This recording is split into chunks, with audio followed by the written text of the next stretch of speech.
"Don't wait up," my wife said to our daughter when I was sitting right there. I was literally at the table, fork in hand, chicken still steaming, no eye contact, no glance, just that sentence, followed by the two of them giggling like they were roommates in on a secret. It wasn't even the words, it was the certainty, the way they walked past me, laughing, coats already on, as if I were a houseplant. That was day 30, 30 days of being spoken around, not two. They'd stopped saying my name, started referring to me like I wasn't in the room. He's probably asleep. He's probably on his computer. I was 10 feet away. Quick aside, if this story hits even a little, hit subscribe. Helps us keep these stories alive and breathing. Back to the gut punch. I asked once if they wanted me to come with them to tour the college. "Oh," my daughter said. She blinked. "We already went." They'd gone 2 days earlier, while I was home, on a Saturday, not a word. That's when it started clicking into place. The cold dinner plates, the shut doors, the muffled laughter behind walls that used to be mine. I tried to joke, said something like, "I should start charging rent if I'm just a tenant." My wife didn't even look up. She just said, "Can you not make this about you?" I stopped talking after that, started noticing the patterns. They'd eat before me, wash their own dishes, pause conversations when I entered the room. I tested it once, set my phone recorder on the counter, left the kitchen, then came back in 5 minutes early. Silence. My daughter glanced up, startled. My wife changed the subject so fast it was almost funny. Whatever they were hiding, it wasn't accidental, it was calculated. And here's the thing, they didn't yell, didn't accuse, didn't say anything. They just erased me, slowly. Day 30, I sat down, said, "I was thinking we could all go out to dinner, my treat." No response. My daughter was on her phone. My wife flipped the page in her magazine. So I stood, took my wallet, my keys, walked past them. They didn't look up. They didn't ask where I was going. I opened the front door, paused, still nothing. I shut it behind me, got in the truck, didn't take a bag, didn't even grab a jacket, just drove. No destination, no plan, just one thought on repeat. If I died tomorrow, would they even notice? And for the first time in years, the silence felt honest. The first night, I slept in the truck, parked behind a shuttered diner off Highway 68, curled up with a hoodie as a pillow and the hum of the refrigerator unit behind the building as company. Didn't dream, didn't cry, just existed. By week 2, I'd made it up to a mountain town no one in my old life had even heard of, population under 1,000, no chain stores, no signal unless you stood on a ridge and begged the sky. I found a flyer taped to a laundromat bulletin board, help needed, hardware store, cash only, no BS. Perfect. Guy who ran it was missing 3 fingers and didn't ask questions, paid me daily from the register. I rented a room above the store from his cousin, $75 a week. Peeling linoleum, twin bed, hot plate. I handed her the cash in an envelope, no name. She never asked for one. They called me Old Man Tech after a while, even though I was 57. No one cared where I came from. No one gave a damn that I used to run system architecture for a defense contractor. It was beautiful. I'd forgotten how good it felt to disappear. No emails, no texts, no bills with my name. I bought used books from a charity box, left a 5, took 3. I hiked, started with hour-long walks, then longer. One day I just kept going, found a trail with no name and followed it until my legs gave out. Sat on a ridge and listened to the wind. That's when it started again. The breathing, the living. I read field manuals, learned knots. Eventually, one of the park rangers asked if I wanted to help out with school groups. Just small hikes, keeping kids from falling off ledges. I took the course, got certified. The ranger laughed when he saw my ID application. "You want us to just put Mark?" "Yeah," I said, "just Mark." Meanwhile, back in the other world, my wife filed a missing persons report. I know this only because a sheriff came into the hardware store one day and showed my photo to the boss. Boss squinted. "Never seen him." Sheriff left. Case closed in 3 months. Apparently no blood, no body, no crime. Just absence. My daughter posted selfies with beach sunsets and boys in sunglasses. I didn't look, but the ranger mentioned she stumbled across her TikTok. Said, "She dances like she doesn't miss anyone." Good, because I wasn't missing her either. I spent 2 years building a cabin with my own hands, used scrap wood and leftover nails from the store, hauled water, cut firewood, made mistakes, learned fast. It wasn't fancy. No Wi-Fi, no plumbing, just space and peace and silence I chose. I used to think being alone meant failure. Now I knew better. It meant I'd finally stop begging to be seen by people who'd already looked away. The first time I met Elijah, he kicked a rock so hard it split his boot. Didn't flinch, didn't cuss, just limped the rest of the trail like pain was a dare. 16, maybe 17, hoodie up in July, arms like fence posts, eyes like locked doors. The other teens joked, whined, flirted. Elijah walked 10 paces behind all of them, alone by choice. We were supposed to be doing trust building, which is rich when most of these kids couldn't trust a sunrise to show up. I didn't push him, just pointed out poison ivy, offered him a second granola bar when he thought no one was watching. Next week, he came back. Didn't say a word, but he came back. That was the pattern for a while. He'd show up, arms crossed, posture screaming off, but he never missed a single hike. I started assigning him small roles: lead scout, first aid kit monitor, trail log recorder. He didn't roll his eyes. He didn't argue. He did them. One afternoon, I caught him fixing another kid's bootlace mid-trail. Just a grunt, a tug, and he moved on. Didn't want credit. Didn't know how to receive it. We started talking. Little things at first. Hiking boots, knife sharpening, how to read clouds for rain. Then deeper. How his mom used to lock him out when her boyfriend got ugly. How he slept in a tent for a month behind the Dollar Tree. "How long you been out here?" he asked once while stirring instant oatmeal over a campfire. 5 years, I said. He nodded, didn't pry. The next month he asked if I could help him prep for the GED. We sat at the ranger station twice a week going through math books with ripped covers. I told him he could do better than staying stuck in that town. He told me I didn't know anything. He passed anyway. Applied to a small college 3 towns over. Got in. Said, "Can't afford it though, so..." And before he could finish, I handed him a folded check. Didn't let him see my name on it. Just said, "Don't waste it." He didn't. He went, and came back on weekends to help me teach the younger groups. We weren't father and son, not in the conventional way. But when the park hosted a community dinner and someone asked who he was there with, Elijah didn't hesitate. "That's Mark," he said. "He's my people." That line stuck, because it reminded me of something I'd stopped believing years ago. Family isn't who shares your roof. It's who shows up again and again, even when there's no applause, even when it hurts. I'd lost my old life, my old blood, but somehow, on a dusty trail with a silent kid and a sack of trail mix, I found something real, something worth staying for. Thick envelope, no return address, hand-delivered. I was sorting trail maps behind the desk at the guide center when Beth, the ranger, dropped it on the counter. Guy in a navy blazer handed it to me. Didn't say a word, just left. I flipped it over. Cream-colored cardstock. My full name, Mark Everett. Not Dad, not Honey, not even Hey. Inside, one ivory invitation, the kind you see in magazines next to overpriced flatware. The bride, Dr. Savannah Elise Everett. The groom, Dr. Andrew Whitmore. Venue, Ridgeline Country Club. Date, 3 weeks out. Folded inside was a smaller handwritten note, my wife's handwriting, that smug, cursive loop I hadn't seen in 5 years. "We'd love for you to walk her down the aisle." No punctuation, no apology, no context, just assumption. Like I'd been on some long fishing trip and would come home clean-shaven and grateful to be summoned. Elijah walked in mid-silence and caught the look on my face. "You good?" I handed him the note.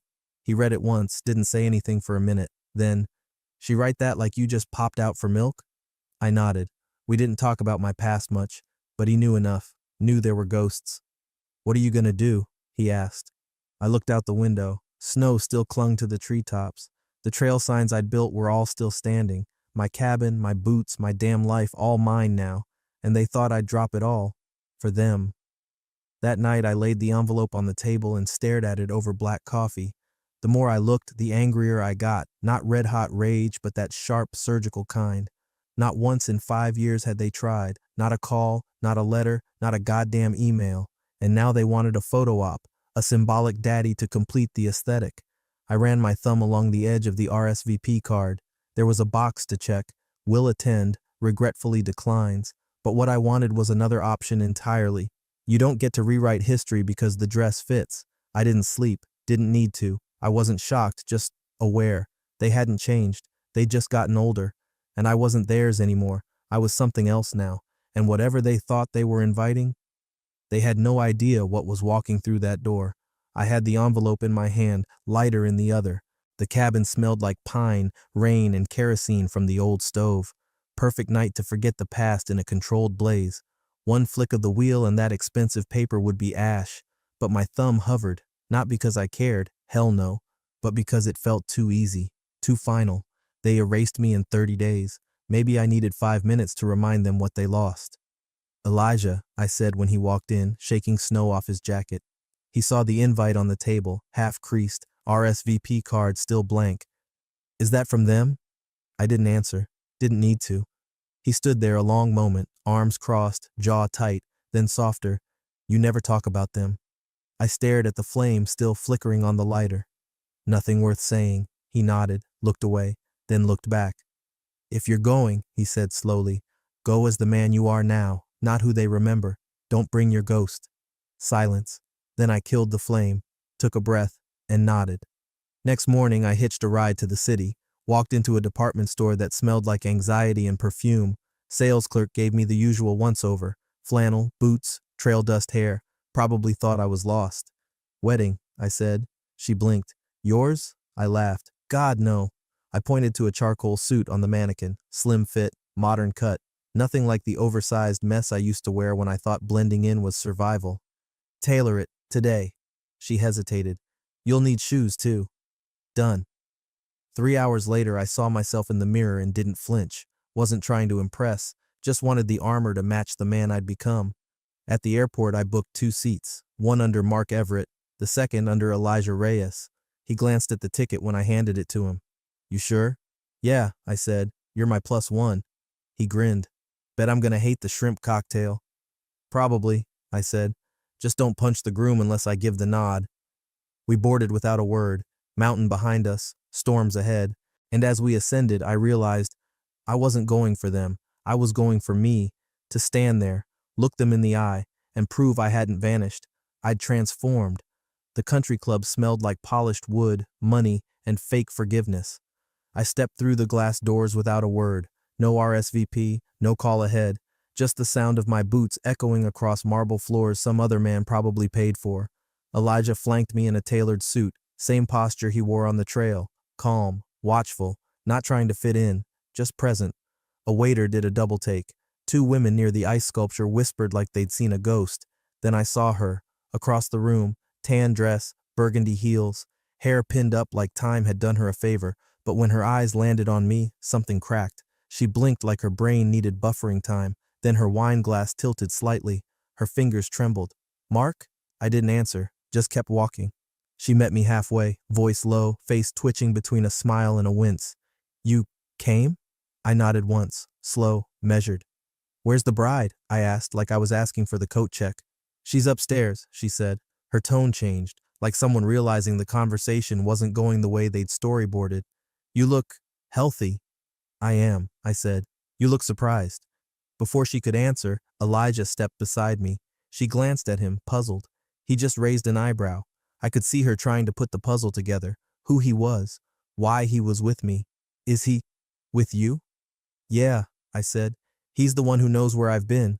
Someone called her name from across the ballroom. She flinched. I looked around the room. Faces I didn't recognize. A slideshow flickering against a white wall. My daughter in a lab coat. My daughter skydiving. My daughter fake smiling in a graduation gown I'd never seen. All the milestones they airbrushed me out of. Why now? I asked. She opened her mouth, closed it, swallowed. We just thought it felt right. Right. Like stepping on a man's throat for 5 years and handing him a boutonniere made it okay. I kept my voice level. You assumed I'd just fall in line? Her face flickered.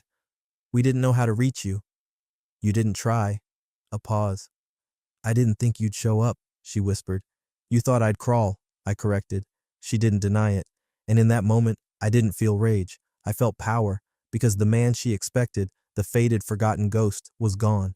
What stood in front of her was someone rebuilt, unrecognizable, and uninterested in their script. They led me to a smaller room off the main hall, dim lights, heavy curtains, floral centerpieces trying to distract from the tension bleeding through the carpet. She followed, heels sharp against the floor like the sound could hold the moment together. Door closed, just the 2 of us. No music, no crowd, no buffer. She stood there for a beat, arms folded, then smiled that brittle smile I'd seen 1,000 times. The one she used to wear before telling me something was not that big of a deal. You look healthy, she said, voice soft, fake casual. I let the silence stretch, let her sit in it. Then, I am. I stepped closer, watched her fingers twitch around the stem of her wine glass. You look nervous. She blinked. I didn't know what to expect. You expected a ghost, I said. Not a man. She laughed, tight, anxious. You still talk like that. No, I said. You just haven't heard me in 5 years. She sat down, legs crossed too quickly. Mark, we didn't know how to reach you. You disappeared. I tilted my head. No, I left. You just didn't follow. Her jaw twitched. Savannah cried for months after you left. Is that what you tell people? She did. You sure it wasn't about the college tour you took without telling me? That shut her up. Before she could lie again, the door opened. My daughter stepped in. Savannah. I hadn't said her name in 5 years. Seeing her now, it didn't come back. She looked older. Not in years. In weight. That heavy-eyed hollowness people get when they've told the same lie too many times. Hair perfect. Dress perfect. Expression. Nothing.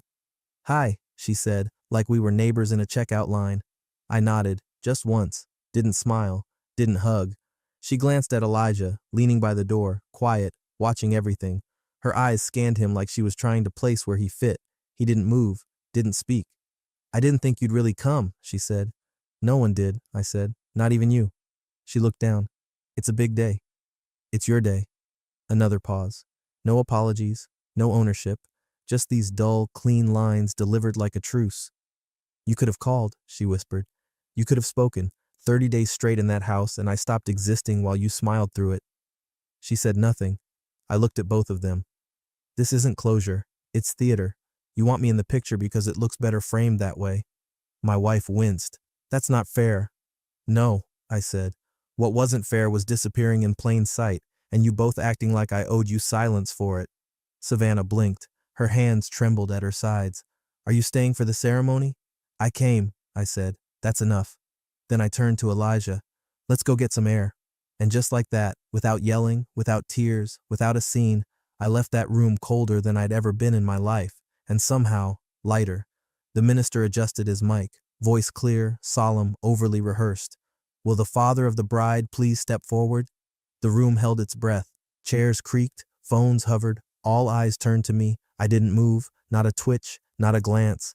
I sat perfectly still, hands folded, face unreadable. Across the aisle, my ex-wife's face stiffened. My daughter blinked like the spotlight hit her too hard. The groom shifted, clearly confused. The minister cleared his throat, glanced down at his notes, then up again, unsure. Then a chair slid back behind me. Elijah stood. He walked with that quiet confidence he'd earned on every trail we'd climbed together. Press suit, boots polished, head high.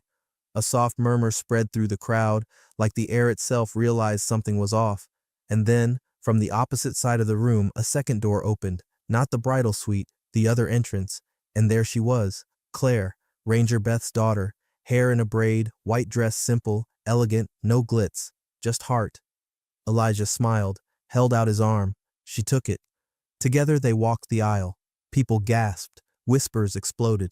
Someone said, "What the hell?" under their breath. A mother clutched her pearls. An aunt dropped her phone. And still I sat.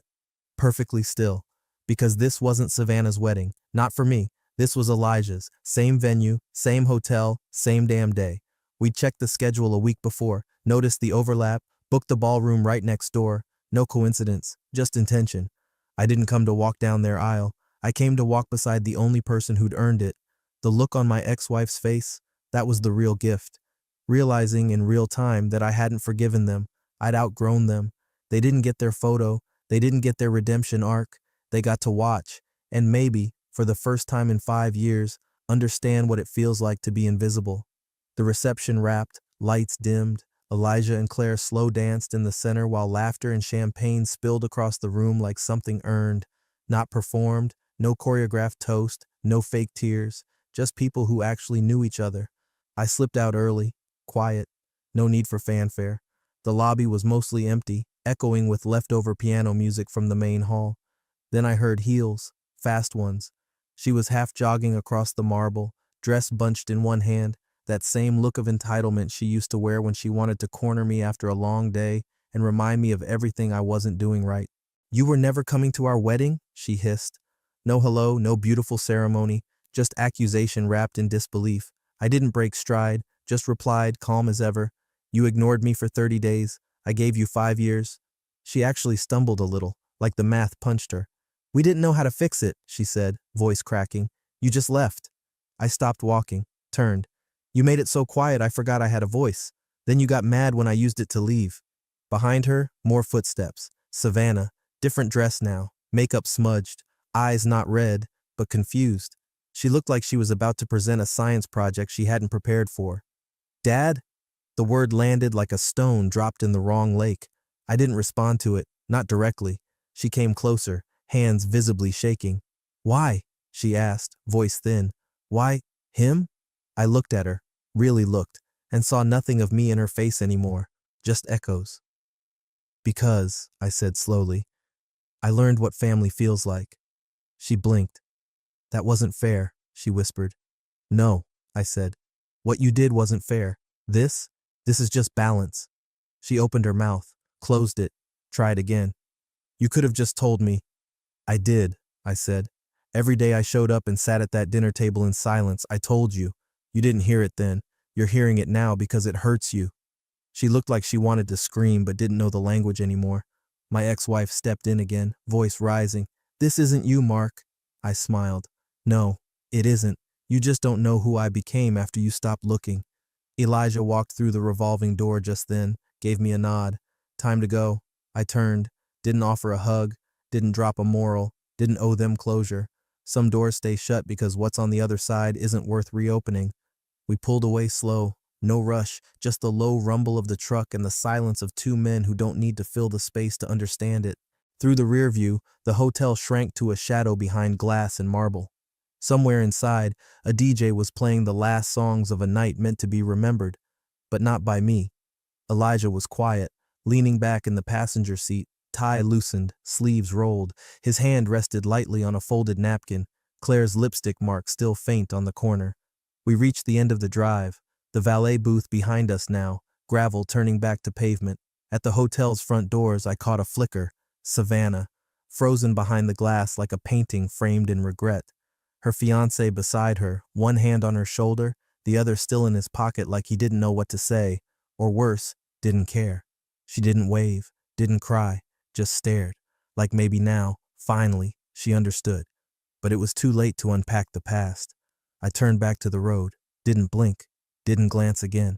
At the red light before the highway ramp, Elijah stretched, cracked his knuckles, then looked over at me.